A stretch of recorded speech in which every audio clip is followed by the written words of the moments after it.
Bismillahirrahmanirrahim. Assalamualaikum warahmatullahi wabarakatuh. Selamat siang mahasiswa-mahasiswi semester 1.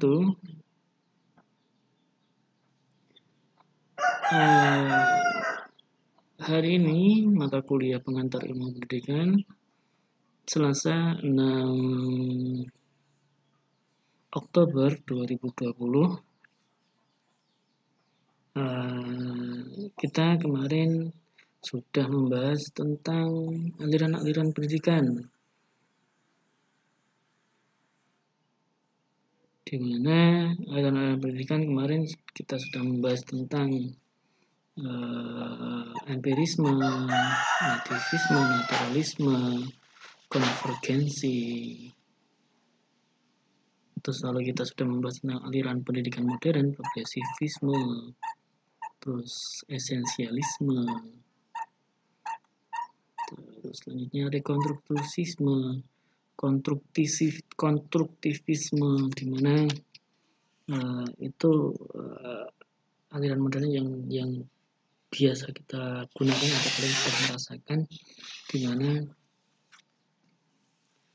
ketika pengajaran itu siswa tidak hanya dicekoki tentang, kalau kita membahasnya tentang matematika karena kita prodi matematika, kita dicekoki tentang rumus-rumus. Dulu kan kita di istilahnya dicekoki, kalau kita belajar perkalian, pembagian itu kan kita langsung dicekoki, langsung ada tabelnya 1 kali 1 2, 1 kali 1 2, 1 kali 1 1, 1 kali 2 2, 5 kali 5 25, 5 kali 7 35. Tapi sekarang enggak. Ketika dalam perkalian atau pembagian, di situ kan ada yang namanya istilah, di mana perkalian itu kan penjumlahan yang berulang. Lalu untuk pembagian itu kan pengurangan yang berulang. Kita nggak bisa langsung menyekoki, selain cekoki anak-anak itu cekoki langsung perkalian nggak bisa sekarang. Jadi mau konstruktivisme, ketika kita memberikan soal apa itu namanya, soal di mana 2 ditambah 2 ditambah 2 ditambah 2 ditambah 2 itu kan sama dengan 8. Nah, jika kita berikan masalah ketika hitunglah 2-nya ada berapa kali, ada 4. Jadi itu kita bisa sebut dengan yang namanya perkalian 2 kali 4, di mana penjumlahannya 2 ditambah 2 tambah 2 sebanyak 4 kali. Itu kalau kita mengajarkan tentang perkalian dalam metode konstruktivisme. Jadi siswa itu dibangun dari pengalaman-pengalaman yang terdahulu untuk menyelesaikan masalah-masalah yang sekarang. Nah, jadi untuk mengajarkan untuk saat ini ataupun dengan aliran konstruktivisme, itu si siswa itu diajak mencari pengalaman sendiri. Kita beri masalah, terus kita jelaskan, oh masalahnya ini, jadi dari sini kita bisa melihat bahwa perkalian itu adalah penjumlahan yang berulang. Sebaliknya untuk pembagian itu kan pengurangan yang berulang, dimana kita nggak iso ngajari yang namanya siswa kelas 2 ataupun kelas 4 itu dengan langsung yang namanya prokapet, itu nggak bisa. Bisanya ketika kita beri soal misal 16 dibagi 2 itu berapa? Ya 16 dikurangi 2 dikurangi 2 dikurangi 2 sebanyak 6 kali. Itu sampai menghasilkan nilainya 0 sampai habis dibagi 2. Itu namanya pengurangan. Itu baru 2 angka. Kalau kita terus kita kasih apa itu namanya, kasih soal lagi, kalau jika ada 3 angka misal 100 sekian, itu bisa nggak kalian mengerjakan 144 dibagi 2? Bisa, tapi satu halaman itu penuh gitu. Nah, caranya gimana? Caranya dengan kita menggunakan Porogapit. Nah, dari situ si siswa itu bisa mentransferkan pengalaman yang dahulu, yang itu biasanya 144 dibagi 2 itu 144 dikurangi 2 sampai menghasilkan 0, baru duanya dihitung duanya ada berapa kali. Itu bisa dikonversikan kepada caranya, yaitu dengan cara Porogapit. Seperti halnya kalian kelas semester 1 ya belum dapat program linear. Ya pada intinya kayak gitu. Kita kasih treatment yang gampang-gampang, baru kita kasih treatment yang lebih kompleks. Itu yang namanya konstruktivisme. Kalau nanti ada teman-teman selain mahasiswa yang melihat kalau saya salah menjelaskan, saya mohon maaf. Tapi sepengetahuan saya seperti itu. Oke, kita lanjutkan. Untuk konstruktivisme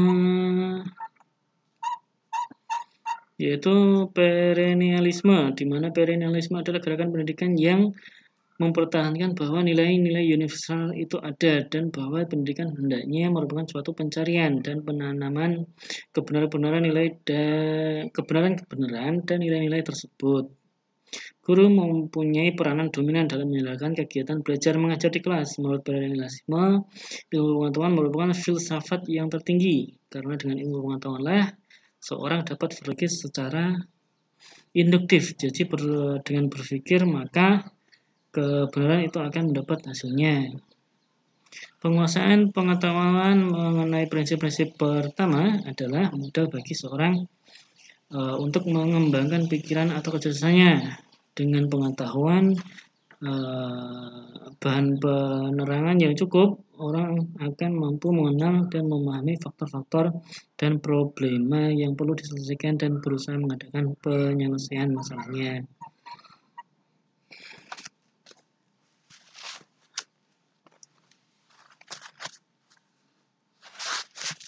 Diharapkan anak didik mampu mengenal dan mengembangkan karya-karya yang menjadi landasan pengembangan disiplin mental. Karya-karya ini merupakan buah pikir besar pada masa lampau. Berbagai buah pikiran mereka oleh zaman telah dicatat menonjol seperti bahasa, sastra, sejarah, filsafat, politik, ekonomi, matematika, ilmu pengetahuan alam, dan lain-lainnya telah banyak memberikan sumbangan kepada perkembangan zaman dahulu.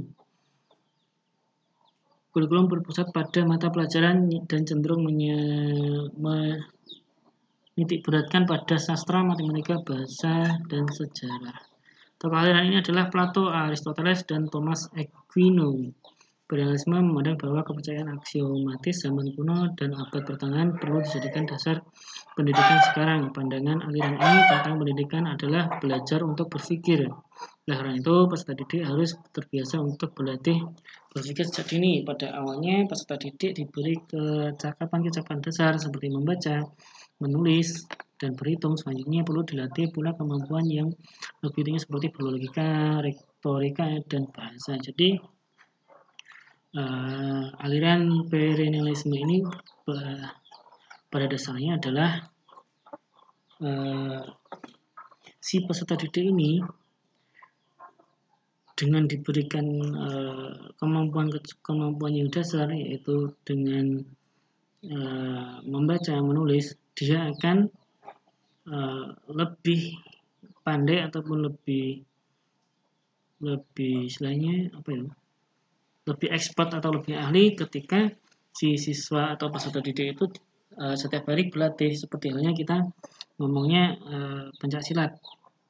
Kita kan nggak bisa pencak silat kalau kita nggak belajar satu demi satu dari dasar-dasarnya. Jadi si ahli kungfu, ahli silat, ahli bela diri tersebut itu acuannya adalah untuk melatih otot-ototnya, untuk melatih keseimbangannya, itu adalah berlatih setiap hari dan harus disiplin. Dari kedisiplinan itu akan membuahkan hasil yang istilahnya yang saya mendapatkan hasil yang setimpal dari apa yang diusahakan sebelumnya. Jadi untuk perennialisme ini beranggapan bahwa siswa ini tidak akan pandai ketika dia itu tidak akan mencoba kembali atau berlatih terus-menerus untuk memahami masalah tersebut. Seperti halnya kalau kalian ada ujian kelulusan, kalau dulu zaman saya itu biasanya kalau sudah kelas 2 semester 2 itu biasanya kan sudah intens dalam melatih kecakapan dalam membaca soal dan mengerjakan selama waktu beberapa menit. Itu yang diinginkan perennialisme. Selanjutnya yaitu idealisme. Apa idealisme? Kita baca dulu. Aliran idealisme merupakan suatu aliran ilmu filsafat mengagungkan jiwa. Menurutnya, cita adalah gambaran asli yang semata-mata bersifat rohani dan jiwa terletak antara gambaran asli atau cita dengan bayangan dunia yang ditangkap oleh panca indera. Pertemuan antara jiwa dan cita melahirkan suatu angan yaitu dunia ide. Aliran ini memandang serta menganggap bahwa yang nyata hanyalah ide. Tugas ide adalah memimpin budi manusia dalam menjadikan contoh bagi pengalaman. Siapa saja yang telah menguasai ide, ia akan mengetahui jalan yang pasti, sehingga yang menggunakan sebagai alat untuk mengukur, mengklasifikasikan, dan menilai segala sesuatu yang dialami sehari. Para murid yang menikmati pendidikan di masa aliran idealisme sedang gencar-gencarnya diajarkan memperoleh pendidikan dengan mendapatkan pendekatan approach secara khusus. Sebab pendekatan dipandang sebagai cara yang sangat penting. Para guru tidak boleh berhenti hanya di tengah pengkelasan murid atau tidak mengawasi satu persatu muridnya atau tingkah lakunya. Seorang guru mesti masuk ke dalam pemikiran terdalam dari anak didik, sehingga kalau perlu ia berkumpul antara yang muncul atau sekedar ledakan kecil yang tidak banyak bermakna. Pola pendidikannya diajarkan filsafat idealisme berpusat dari idealisme. Pengajaran tidak sepenuhnya berpusat dari anak atau materi pelajaran, juga bukan masyarakat, melainkan berpusat pada idealisme. Maka tujuan pendidikan menurut pandangan idealisme terbagi atas 3 hal: tujuan untuk individual, tujuan untuk masyarakat, dan campuran antara keduanya. Selanjutnya yaitu agar anak didik bisa menjadi kaya dan memiliki kehidupan yang bermakna, maka kepribadian yang harmonis dan penuh warna, hidup bahagia, mampu menahan berbagai tekanan hidup, dan pada akhirnya diharapkan mampu menahan berbagai tekanan hidup, membantu individu lainnya untuk hidup lebih baik. Sedangkan tujuan pendidikan idealisme bagi kehidupan sosial adalah perlunya persaudaraan sesama manusia, karena dalam spirit persaudaraan terkandung suatu pendekatan seorang kepada yang lain. Seseorang tidak sekedar menuntut hak kepribadiannya, namun hubungan manusia yang satu dengan yang lainnya terbengkalai dalam hubungan kemanusiaan yang saling penuh pengertian dan rasa saling menyayangi. Kurikulum yang digunakan dalam pendidikan yang berdasarkan idealisme harus lebih berfokus pada isi dan yang objektif. Pengalaman haruslah lebih banyak daripada pengajaran yang textbook, agar supaya pengetahuan dan pengalamannya senantiasa aktual. Jadi idealisme ini adalah memikirkan ide. Jadi gimana ya? Si siswa ini atau peserta didik ini diberikan pengalaman secara langsung. Bukan hanya kita memberikan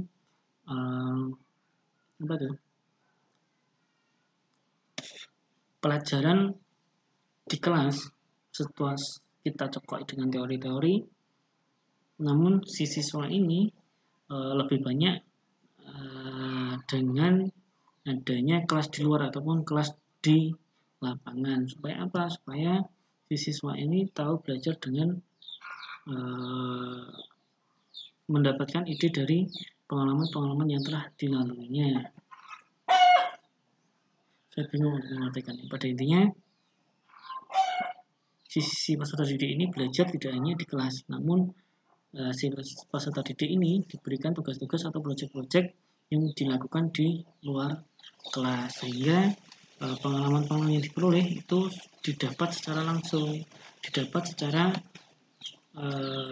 kontinu dari apa yang dilakukan di dalam menjalani pengalamannya, seperti itu. Okay. Selanjutnya yaitu kita bahas gerakan-gerakan baru dalam pendidikan. Yang pertama yaitu pengajaran alam sekitar, pengajaran pusat perhatian, sekolah kerja, dan pengajaran proyek. Yang pertama kita akan bahas yaitu pengajaran alam sekitar.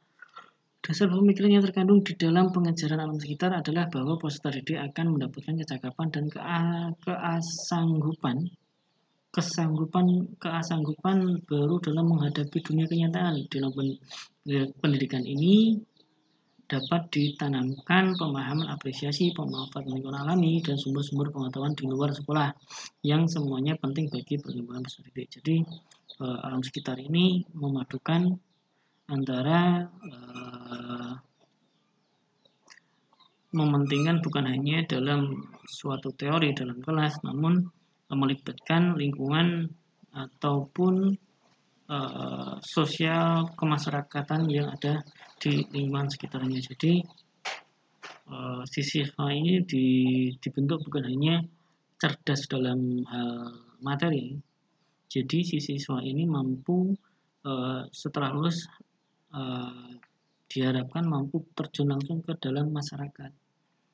Jadi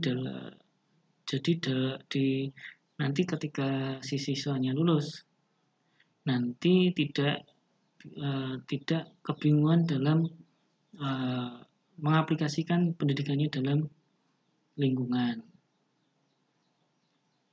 Maksud saya sudah siap gitu loh. Maksudnya kalau si siswa ini lulus ataupun terjun ke masyarakat itu sudah siap tanpa harus mencari lagi pengalaman-pengalaman baru yang tidak diajarkan di dalam kelas. Contohnya ketika gotong royong di lingkungan kan berbeda dengan gotong royong di lingkungan sekolah. Lingkungan sekolah itu kan mengajarkan kedisiplinan. Kalau tidak mau gotong royong, misal kalau tidak mau gotong royong, pastilah akan dihukum. Itu sudah selesai. Tapi untuk di kemasyarakatan, ketika gotong royong tidak datang, ya apa yang bisa dilakukan? Bisa membuat kopi, menyediakan makanan, atau menyediakan minuman. Nah, kalau tidak bisa seperti itu, pasti akan dihukum secara sosial. Oh, bapak saya nggak pernah takut, bapak saya nggak pernah mutu, bapak saya nggak pernah kayak gitu. Pada intinya yang diharapkan dari kampus kepada kalian, ketika kalian terjun dalam masyarakat, kalian haruslah sudah siap untuk bersaing. Jadi jangan pernah bosan-bosan untuk mencari informasi lebih dari yang lebih. Kalian sudah semester 1, sudah disebut mahasiswa, jadi kalian harus cari pengalaman-pengalaman yang baru. Contohnya yaitu mengikuti organisasi, ikuti BEM, ikuti organisasi mahasiswa pendidikan matematika, atau mengikuti ekstra-ekstra atau lainnya di luar kampus nggak apa-apa, silakan. Itu untuk melatih kalian untuk kecakapan berbicara, bersosialisasi, dan istilahnya tahu dunia luar itu kayak gini. Tapi jangan kebablasan, pesan saya. Kenapa saya ngomong kayak gitu? Karena kalian itu kan masih muda, carilah pengalaman yang banyak. Jadi nanti setelah lulus nggak bingung ataupun takut ketika kalian terjun langsung ke dunia kerja ataupun dunia ngajar. Gua tahu kalau kalian sudah mau masuk ke pengajaran, nanti kalian takut, aku bisa ngajar nggak ya? Aku bisa ngajar nggak ya? Kayak gitu. Biasanya mahasiswa yang lulus 1 tahun 1 bulan itu biasanya ya kayak gitu, kira aku bisa nggak tau ngajar. Dia sudah nggak percaya diri gitu. Sebelum langkah sudah takut. Selanjutnya yaitu pengajaran pusat perhatian. Penemunya itu Ovid Declory. Menurut pengajaran disusun menurut pusat perhatian disusun menurut pusat perhatian anak yang dinamai Center the Internet. Dari pusat perhatian ini kemudian diambil pembelajaran yang lain sebagai pusat perhatian ialah yang sesuai dengan perhatian anak. Ini ialah sekolah kerja dikemukakan oleh George Kleinsteiner.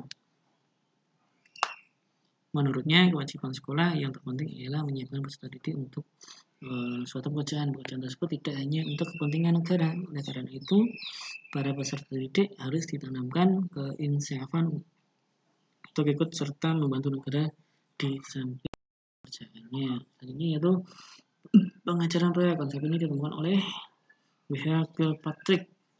Ia menanamkan pengajaran proyek sebagai suatu kesatuan tugas yang sesuai dengan kebutuhan peserta didik dan secara teratur dikerjakan bersama-sama dengan temannya. Pengajaran proyek ini yaitu ketika siswa atau peserta didik diberikan proyek, itu dia mau nggak mau belajar tentang bagaimana dia bekerja sama, bagaimana dia mengolah egonya. Jadi yang harus dipelajari yaitu kerja tim. Kalau dalam tim itu ada yang egonya tinggi, ada yang sok komentar, ada yang cuma ikut-ikutan bubrah. Jadi dunia kerja itu nggak seperti yang kalian kerjakan, seperti yang namanya aku kelompok sing iki, aku kelompok sing iku. Enggak seperti itu dunia nyata. Ketika kalian sudah terjun di dunia nyata atau dunia kerja tim itu sangat penting. Jadi kalian janganlah istilahnya, kan kalian sudah dapat beasiswa nih, yang sudah dapat sih, semoga yang belum dapat nanti bisa dapat dari Bu Arum atau yang dari Waka 1 atau Waka 2, silakan nanti cari informasi ke dosen-dosen lain. Nah, kalian ikutlah di ekstra-ekstranya kampus, itu melatih kalian untuk kerja tim. Jangan malu untuk kerja tim, maksudnya aku iso apa ya, aku bisa apa ya, aku melakukan aku cuma gak mudah. Jangan kayak gitu, tetap ikutlah, dan dari situ kalian bisa mempelajari tentang bagaimana kerja tim, berkomunikasi, ataupun bertanggung jawab akan atas pekerjaannya. Karena di dunia nyata itu sudah sangat berbeda banget dengan dunia sekolah atau dunia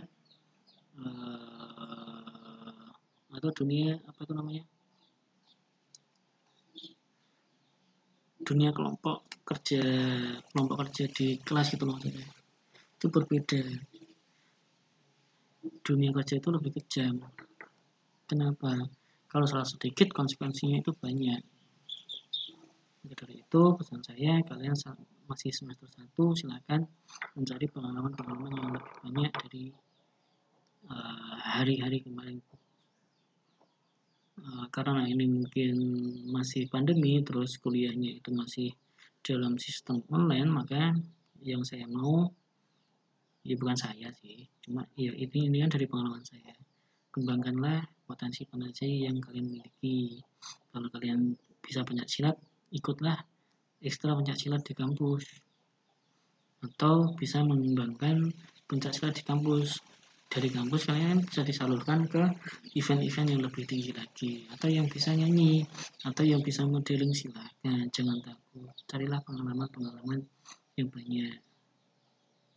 Ya, yang saya salut adalah kakak tingkat kalian semester 5 yaitu Mbak Janata itu dulunya itu malu-malu, tapi ketika sudah menjabat sebagai apa itu, sekretaris apa ya